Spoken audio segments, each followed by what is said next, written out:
let's show how ridiculous it would be to say it was preserved verbatim. So, Dean, if I were to ask you, what year did Jesus live? Agreed upon by most people. Yeah, it would be just the early first century. Early first century. He died, set to have died, maybe in the year 30, 33, something like that, right? Mm-hmm. Okay. And if we were to take the consensus dating upon the Gospels, and Mark being the first Gospel writer, what year would that be? And then around 70. 70. Okay, and that's generous because you have dating that pushes them to the 2nd century or the late 1st century. But that's no problem. 70. Jesus disappears, or he ascends, let's say, in the year 30. We're writing in the year 70. How many years gap do we have? About 40 years. 40 years.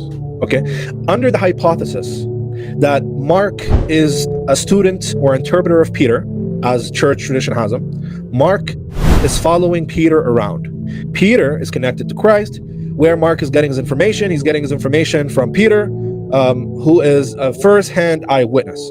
So we have a golden chain from, if we have from Mark to Peter to Christ. So let's grant that for a second. Let's think about it. Okay, Mark is writing after Peter, okay, or after Peter has lived now for after 40 years after Christ. Now, Peter is recalling these memories for 40 years, okay? And let's say for long speeches that Christ has, like the Sermon of the Mount, right? Long speech. Peter is now supposedly calling this event that happened 40 years ago, and he's calling it in verbatim words. Think about that. If I were to ask you, Dean, do you remember the speech that your teacher gave you about 10 years ago in elementary school or in middle school? Or do you remember what speech you listened to or what khutbah you listened to at the mosque 2 years ago? Would you be able to tell me the words verbatim?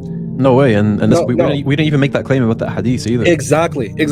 So there's no way on earth, even if we grant them their traditional view that these are written by eyewitnesses, an eyewitness recalling a memory from 40, 50 years ago, 60 years ago, is not going to be able to transmit what he's recalling in verbatim words, let alone these words being orally transmitted from one person to another, orally for a period of 40 to 50 years, and you still have verbatim preservation of words.